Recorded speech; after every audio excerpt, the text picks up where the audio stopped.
record it now, and they'll go into screen share mode, so you'll be able to see my screen in a second. So hopefully you can see the Education Perfect control panel screen. Oh yeah, got it. Yep. So to see the new languages in action, you go to the content library. Yeah. And then it's up at the top in this. I'll go into browse mode, just it's a wee bit prettier. So we go into French, and then in the featured content at the top. Yeah. And so we've got the elementary, which is still the same. So that's good for the really beginner students. So that hasn't changed. That's like the videos have got the little speech bubbles and stuff, and they can listen and read at the same time. But the new version is in the beginner version, the beginner level. And so each unit, if you click on the folder, and then it's broken up into 8 different sections. So it starts out with an introduction, and it's got like learning material slides, so the students can read through all the explanations rather than just having a vocab list. It's got, little explanations of all the different things that are covered in the unit. Okay. Then it's sort of broken up with multi-choice questions so that it's just sort of reinforcing what they've learned in those slides. And then there's some more slides, and then some more information, and some more questions for them to answer, and so forth. So that's the sort of very start, which is just for revising really and introducing them to all the concepts that they're going to come across. Then we've got the vocab practice, which is the same as the current version. So there's just a series of multi-choice questions and drag and drop questions, practicing the vocab in sentences. Then we've got the listening comprehension. So this is the bit that's really changed a lot. So before we had like just 10 questions, but now we've got 10 different texts. So there's a lot more listening. Yeah, and so it starts out really quite easy, and they've got this little passage that's short passages. Tu as des frères et sœurs? Oui. And it starts out, they just have to drag the words into order. And then they've got to fill in the gaps, so they've actually got to spell it. And then they've got like a wee comprehension question, and then it moves on to the next text, and it follows that same structure. And then by the time it gets to the later ones, they've got to write a longer answer question. So it's a longer text. You can see that one's like 40 seconds. And they've got to actually write a longer answer to the question as well, and it's marked with a model answer.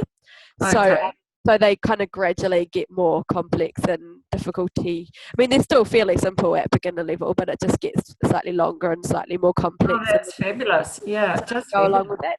So there's heaps more listening, and the reading comprehension's the same, sort of follows the same structure. So there's 10 texts, and we've moved it, like in the last version there was kind of it was just all sort of comics at beginner level, but we've got some more of a variety of text types. So we've got some comics, but we've also got like some blog entries and sort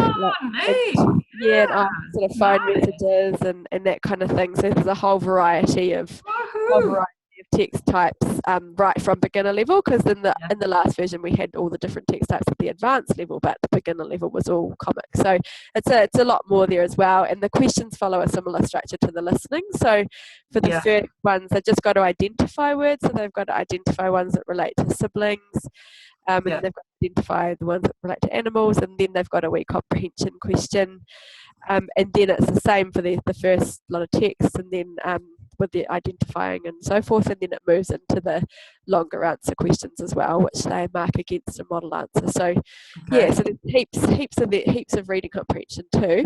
We've then got the writing, which is it's actually the same at the moment as the current writing, so it's just got little writing questions that they've got to answer. And that's nice. I really like the writing. Oh, good. And so then, do you know how you can kind of check up on them and see what they've written? Tell me again. Okay, so what you can do is they write their answer, and then they compare it to a model answer.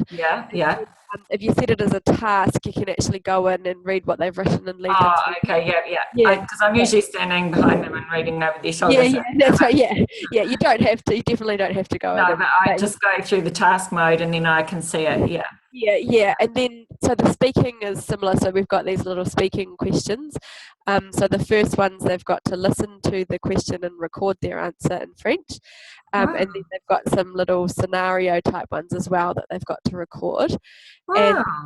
And then they've got some conversation ones. So the conversation ones are, they could both have their device open and just have a wee conversation with a partner and both record. Right. So they with these ones, they record their answer and then they can play it back. So they just and then they can listen to it, and when they're happy with it, they can submit it to and then you can listen and give them feedback if you want to. But so how do they submit to the teacher? So what they do is they record there. So for this one, they've got to listen. Tu as des frères et sœurs? So then they record and they say, oui, j'ai une sœur. They can listen back, record, and they say, oui, j'ai une sœur. And then they just go check answer, and that will submit it to the teacher. Yeah. And then you can, if it's set as a task, it's really easy for you to go in and listen to what they've recorded. Yeah. And then, so that's the speaking. We've then got the grammar section. So this is new as well. So for each of the units, we've sort of picked up on key grammar points within that unit. And then taken so this one is just, family. We've got this is perfect actually, because that's just what I'm doing with my units at the moment. Yeah. Oh, that's great. So they've got a wee introduction of the grammar point. Then they've got some recognition activities. Then they've got like choosing the correct form of the verb. Then they've got putting the words into order to make the sentences, and then some writing practice where they've got to write the sentences as well. So it's really like a complete, almost like a full course now, isn't it? Yeah, that was the idea of this. That was the what we said when we sort of sold this to Craig, that we should go ahead with this. We said, look, this is taking it from being the workbook to the kind of full course.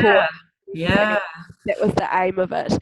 So there's a couple of grammar points for each unit, and obviously at beginner level, we don't go too hard out on the grammar, but there's just a couple chosen for each of them. Yes. Yeah. And then extra for experts task as well, which basically the way these work is they just require students to complete like a creative task based on the language in the unit. So it's not sort of using a whole lot more language, it's using the language in a different way. So this one is they've got to make a poster of describing a celebrity family, and they can upload an image or a document, or even some of them a video, and some of them have quite a lot of choice, so they can choose what kind of file they want to upload for it.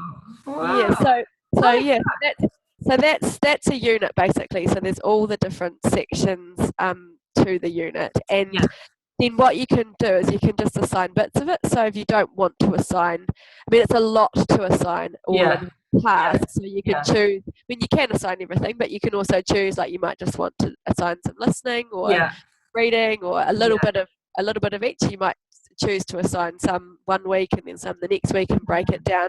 So if you want to assign it as a task, so you just go into this as the task area. Then you choose your class, and then you can, so this has automatically come up with the listening comprehension, but you can then say if you want to just choose some of the listening comprehension, you can go into that, and you can click here where it says assign specific sections. You can untick, so you might just assign half of it one week. I see, and break it down, so there's a bit, and then you can add in, you might add in half the reading and do the same thing. So you could actually use some of it as a test if you wanted as well. Yeah, absolutely. That was the next thing I was going to say. So you could use some of it as homework and then some of it as a test, and you can any of the content within the system can be used as a test. So you can go to the quick test function, which is just in the green area, the green assessment area. You just click on there, go new assessment, quick test, and then you can assign any of that content. Very cool. You could even, and with the quick test, you can choose on a per question level, so you can choose the exact listening questions you wanted to. Right. And to save time probably what I would do, especially at junior level, because I hate marking, is choose the multi-choice question. Yeah. Yeah. And it's all self-marking. I mean, you can make a test with the longer answer questions, but then you have to go in and mark them. But if it's just a quick end of unit test for juniors, Yeah. then choice questions are probably the best. Yeah. So you can make an assessment on any of that content, and you can customize it right down to the question level. So you just click on what you want. So say if we go into the listening, so there's a few different places to click on. I'm in Spanish now, I think that's why. Sorry.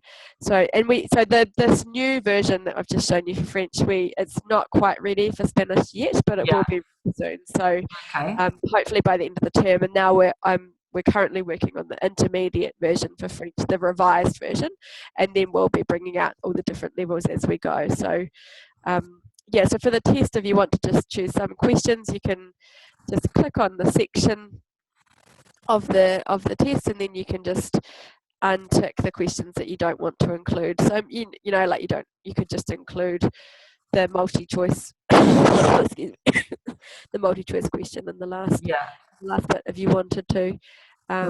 You can really customize it down to I can see how that works. So that's another option. So there's lots of different ways that the new just one thing I'll ask you with setting the task. One thing that was bugging me a bit was when I set tasks and I had left ticked off the thing about getting a report back when they completed it.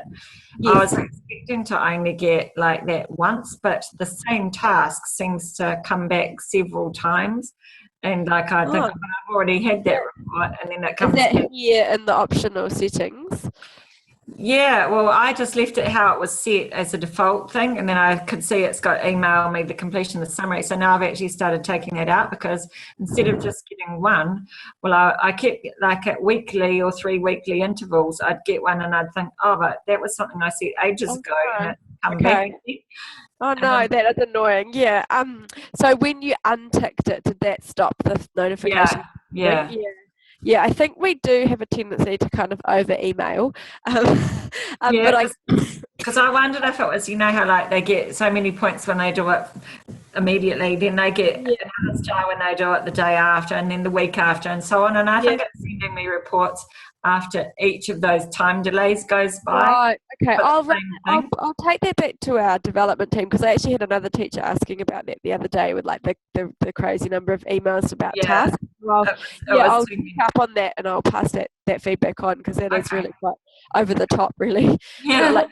You don't need extra emails to kind of fill in. I would like one, like one to see how they go, but I don't want to see the same task X number of times later. Yes, no, that's fair enough. I'll definitely pass that on to the development team.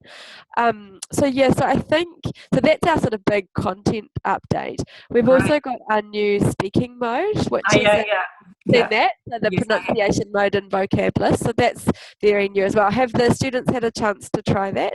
My year 12 started fiddling around with it the other day, and they worked out how it worked, and I just thought it'd be really good for their listening to see that they sound the same as the recording. Yeah. What did they think of it? Did they enjoy it? Yeah, they did. They thought, that's pretty cool. And they did. They were just kind of working it out for themselves, and then they told me that they discovered it really before I did. So it was like, listen, look, click this, and they say this, and so it was good. I got a little demo from one of my students. Oh, that's awesome. So basically that's attached to any vocab list. So as long as it's got sound files, it will automatically be part of the It's going to be fabulous, particularly like in our school for year 9s, we only see them twice in a cycle of 6 days. So that's really, so often that's just once a week, and I do feel they're not getting enough exposure. So that is going to be perfect for pronunciation. That's great. So hopefully they'll enjoy that. And then the other new thing that's really cool is that with the assessments, so I'm not sure if you've used the assessments function. Not actually too much, no. But what's really great for so basically when you set an assessment, I'll show you a sample report, you get really kind of in-depth data. and you can see what the students have done, and you can see like a breakdown of the percentages and their scores and that kind of thing.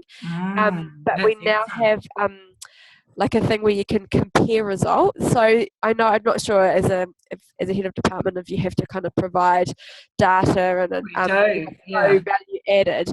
We can actually compare results. This is a sample task, so there's not any I can compare it to, but you see this button at the top where it's got compare results. You can actually compare results over different tests. So you can choose to, like, you can choose this test, and then you can compare the results to a test done earlier in the year, and it will show you the kind of the difference in the marks. So it's a really great function if you've got to show the value added to the students and show their improvement over the year. Fabulous. Yeah, so and another useful bit of content you can use for that is we've got our diagnostic tests or our proficiency tests, which are in the content library down here. So if you go to proficiency tests, and we've got 3 different levels. So it's mainly for juniors. Not really for NCA, but so go into the proficiency tests, and then basically they just a breakdown of the topics that are in the languages and action unit. So it's like topics in each one. There's a couple of vocab questions, and then there's some comprehension questions, and you can use these. I mean, they were originally designed to be kind of diagnostic tests at the start of the year, but you can use them at any time during the year when you need to gather data. So you know, end of mid-year, year 9 reporting and that kind of thing.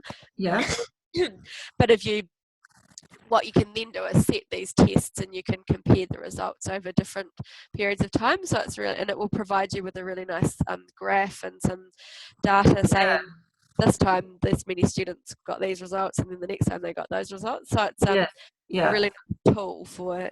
I like it. It is really cool. With the proficiency tests as well, if you wanted to use them as a kind of class test for to get data, you can actually edit them. You can take things out of them. So if, say you're looking at this elementary one, and you think, oh, we haven't done food, you can take out the food topic, or you can take out the days of the week. I see, so you just pick and choose. So if you go to more and then modify this exam, it will take you into the edit mode. Excuse me, I'm just going to cough.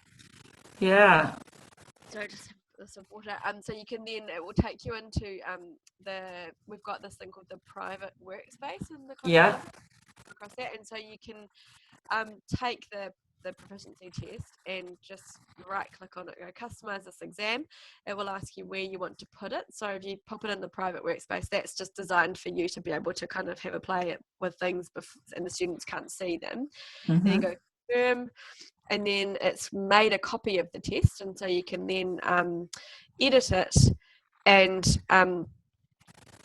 then you can it will come up down the left hand side with the different parts of the test, and you can click down and see the questions. Just have to scroll down a wee bit here.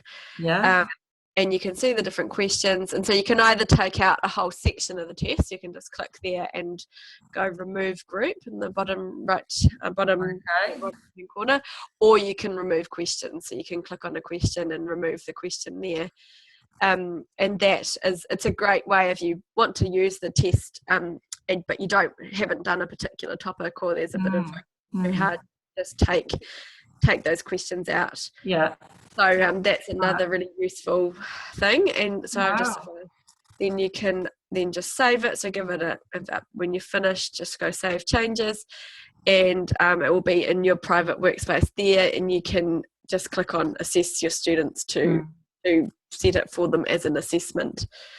So and the other thing with the proficiency test, which is really cool, is they will it will give you a breakdown of all their results, like how they've gone in each of the topics, and then if you can actually assign recommended tasks, so you can set them tasks based on areas that they've shown a weakness in, and so that's really useful as well for kind of differentiation and that kind of thing. So so that's useful for assessment, and hopefully all time saving, so you don't have to kind of do it from scratch. And it's just fabulous. I love it. Oh, great. Yeah, and then I think that's most of our new things.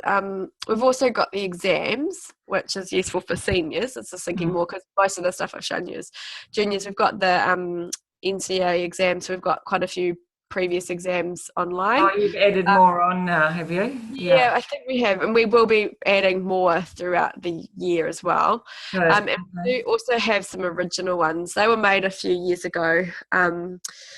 But we've got some like original listening and reading ones for French and Spanish that you can use if you want. They're not sort of in our sort of content library sitting there, but if teachers want them, we can set them up for you. They're not written by NZQA, they're written by teachers, but they're kind of there if people want to use them as well. Oh, that's really good. Yeah. So so that could be good for practice exams. Yeah. I mean, you definitely can use them for practice exams. The French ones, I can assure you, are written by a very, very trustworthy member of the French teaching community. Not me, I didn't write them, but someone in New Zealand has written them who's good at exam writing. So yeah, they're not NZQA, but I think they're pretty good. Yeah. So they're definitely available. Just like I said, we don't have them publicly there just because they're not official kind of NZQA ones. And we want to get in, don't want teachers to think that they're actually written by NZQA, but they are there if you would like us. So is that for us, French and Spanish, or? Yes, we do have them for Spanish as well. Yeah, okay. We've got all 3 levels: reading and listening for French and Spanish. Oh, great. Yeah. So I think that, and then of course for seniors we've got the advanced languages in action as well. So there's there with the listening and reading, and that will be expanded upon throughout when we get to the version 2.0 for the advanced. So there'll be a lot more there. Because it's already very good. So there's already a lot there. So hopefully by this time next year there'll be a lot more that you can use. Wow, you're doing wonders down there. I know, it's pretty exciting. It is really exciting. I mean, when you think from where it's come from to where it's got to, there's just so incremental. Like, it's just amazing, the difference. It's just getting better and better and better. Because I remember right in the early stages thinking, oh, this would be so good if we had verbs and we could have some online practice, mechanical type things for doing verbs, because it's so boring and a computer's the perfect way to do it. And now we've got verbs. Yeah, no, it's certainly evolved a lot, and it's really, really exciting to be a part of it. So, of course, enthusiasm as well. To it's great to know that people are using it. So it's wonderful. Oh yeah, Just notice in the time that we've been talking, this is your control panel that we're in at the moment. That the certificates for your school has gone up from 3 to 5 in the World Champs, I think. Ooh. Yeah, I think it is. So there's kids online doing it. That's good. So they're doing well. They're obviously working hard online now. That's great. Yeah.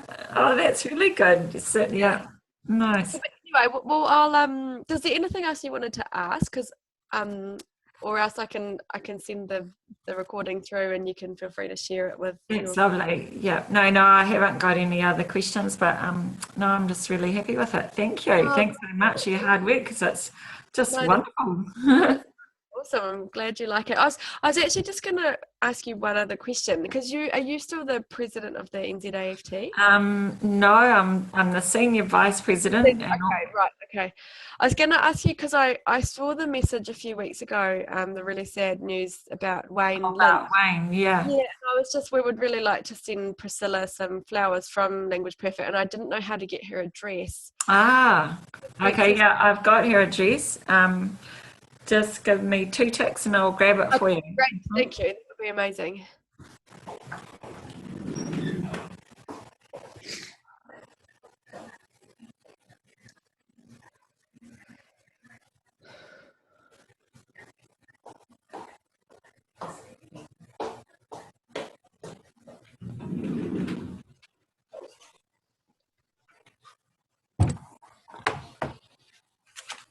Right, I'm just grabbing it out of here.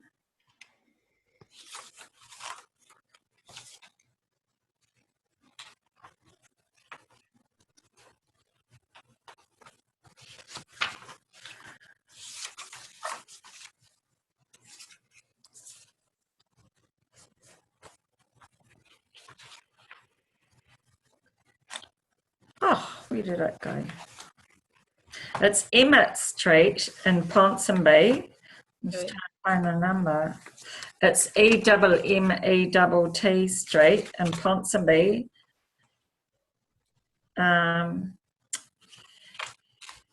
Did I put it under Pollard? Maybe Pollard instead of Lynch.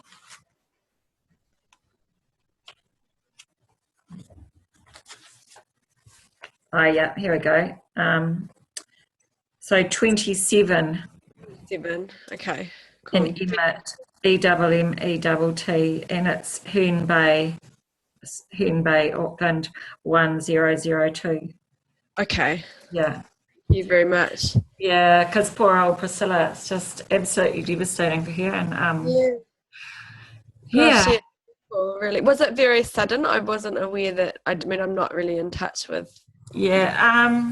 Yes and no. It was cancer, and he'd had it for a good couple of years, more than a couple of years. But he had got to a point about a year ago where they'd operated, removed a tumour, and it was clear for a while.